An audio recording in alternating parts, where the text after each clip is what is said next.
Penvision TV presents.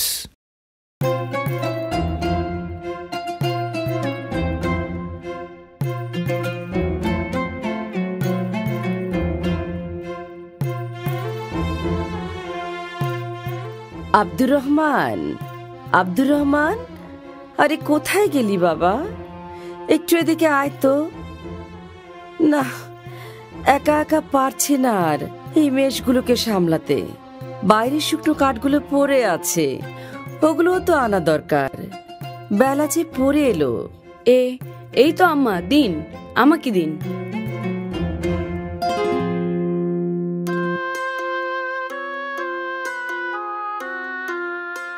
আম্মা, আপনি ভেতরে গিয়ে বিশ্রাম নিন, আমি সব সামলে নেব।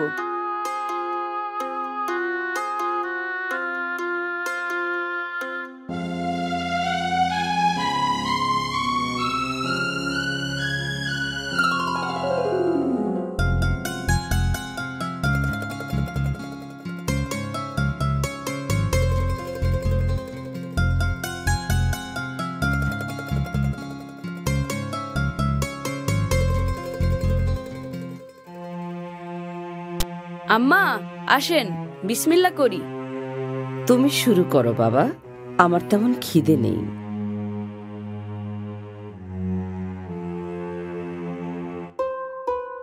ওটাতে কি রেখেছেন আম্মা?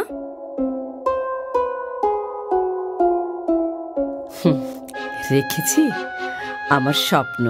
স্বপ্নও কি সিন্ধুকে রাখা যায় নাকি? যায় যায়, তুমি বড় হলেই বুঝতে পারবে। আচ্ছা ঠিক আছে, বড় হলেই বুঝবো। এবার আসুন, আমাকে খাইয়ে দিন। পাগল ছেলে আমার, বড় আর হবি কবে?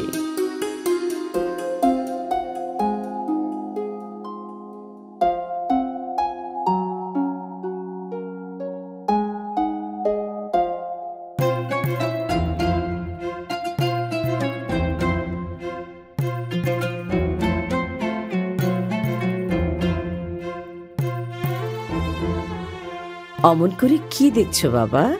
তোমাকে প্রায়ই দেখি ছাদে এসে দূরে তাকিয়ে থাকো। কি আছে ওইদিকে? স্বপ্ন, স্বপ্ন আছে মা। আমি বুঝি বাবা, তোমার লেখাপড়া করার অনেক শখ। আল্লাহ করুন আমাদের দুজনের স্বপ্নই যেন পূরণ হয়। আমিন।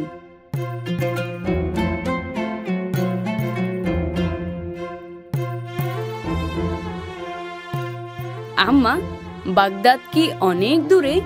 সেখানে নাকি অনেক বড় বড় ওস্তাদ আছেন, আমিও সেখানে যেতে চাই। আল্লাহ চাহেন তো তোমার মনের আশা অবশ্যই পূরণ হবে।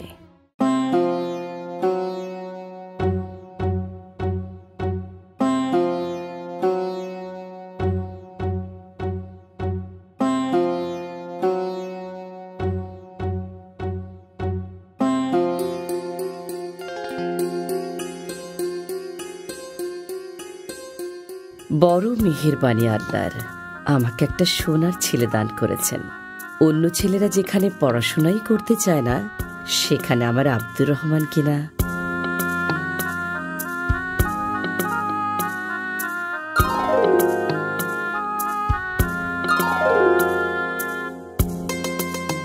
আম্মা, আমি তৈরি, আমাকে দোয়া করে দিন।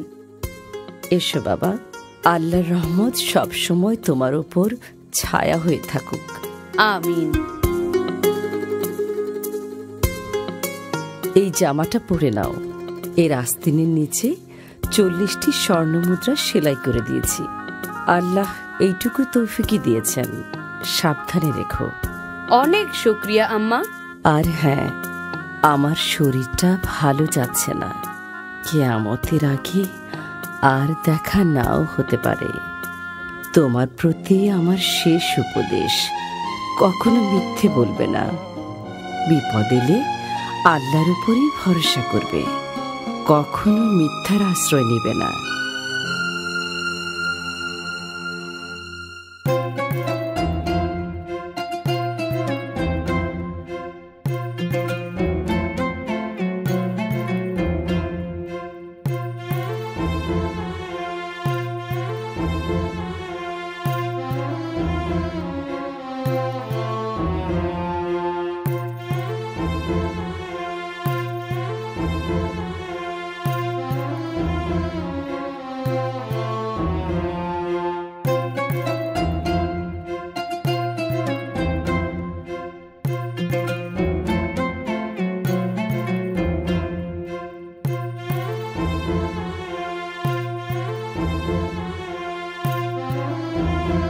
সবাই তো মনে হয় আরাম করে ঘুমাচ্ছে। এই কেউ নড়বি না, যাচ্ছে বের করে দে, না হলে ঘাট থেকে মাথা আলাদা করে দেবো। ওরে বাপরে, এই নাও আমার সবকিছু এখানে। ওরে বাবা রে, ডাকাত ডাকাত ডাকাত! এই ছেলে, কোথা থেকে আসছো তুমি? হ্যাঁ, সবাই তোমারে থুয়ে পালাইয়া গেল। বিদেশ কাদের সাথে যাচ্ছ তুমি? গিয়ে কি করবা?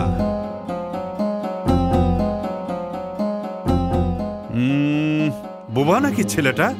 কথা কয় না দেখি। দূর, বাদ দেন, ছোট ছেলে, ওর কাছে কিছুই নাই। আরে কথা বলবি নাকি জিহ্বা কেটে ফেলবো? জিজ্ঞেস করি কোথায় যাস? বাগদাদ। হ্যাঁ, ফকিন্নির ছেলে আবার বাগদাদ যায় কেন? কি পড়াশোনা করতে, না ফোরাতে ডুবে মরতে? পড়াশোনা করতে। পড়াশোনা করতে? তা খালি হাত পা নিয়ে গেলেই পড়াশোনা হবে?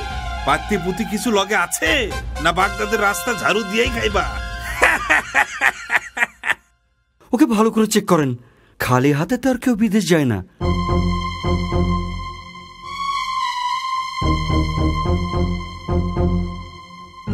না, এর কাছে দেখে আসলেই কিছু নাই। বুঝছি, আসলেই ফকন্নির ছেলে। না, আমার আম্মা আমাকে যথাযথ খরচ দিয়েই কাফেলায় পাঠিয়েছেন। ও তাই নাকি? তা সেগুলো কোথায়? এরে সর্দারের কাছে নিয়ে চল। তাই চলেন।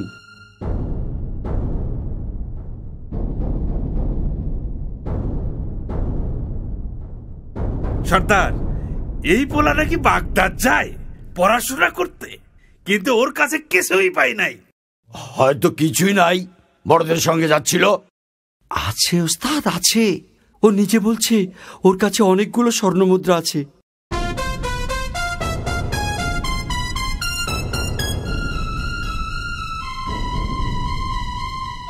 ভাই ছেলে, তোমার নাম কি? আব্দুর রহমান। তা তোমার কাছে কিছু থাকলে সোজা বের করে দাও, নইলে জলদি কেটে পড়ো, আমাদের কাজে ব্যাঘাত ঘটিও না। জি, আমার বগলের নিচে জামার সঙ্গে সেলাই করা থলেতে স্বর্ণমুদ্রাগুলো আছে। ওর জামাটা কেটে ফেলো এক্ষুনি, দেখি কি বের হয়।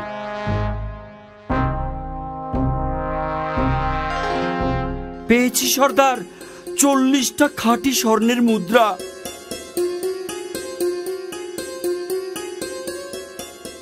তুমি তো দেখছি আচ্ছা বোকা ছেলে, এই বুদ্ধি নিয়ে বাগদাদ যাও পড়াশোনা করতে? তুমি না বললে তো কেউ জানতেই পারতাম না যে তোমার কাছে এত মূল্যবান সম্পদ আছে। আমার লোকেরা তো তোমার শরীর ঘেটেও কিছু পায়নি। তুমি ইচ্ছে করলেই আমাদেরকে ধোকা দিতে পারতে, তাতে তোমার এই সম্পদগুলো তোমারই থাকতো। কিন্তু সেটা না করে গোপন জিনিসটি প্রকাশ করলে কেন? কারণ আমি আল্লাহকে ভয় করি, সেই সাথে আমার আম্মার উপদেশ যেন কখনো মিথ্যা না বলি। বিপদে পড়লে যেন আল্লাহরই আশ্রয় চাই, মিথ্যার নয়। কি বললে তুমি? আম্মার উপদেশ? বিপদেও মিথ্যে বলা যাবে না? না, কারণ আল্লাহ যদি ইচ্ছা না করেন তাহলে মিথ্যা বলেও আমি রেহাই পাবো না। তাই আমি তার কাছেই নিজেকে সঁপে দিয়েছি, মিথ্যার কাছে নয়, তোমাদের কাছেও নয়।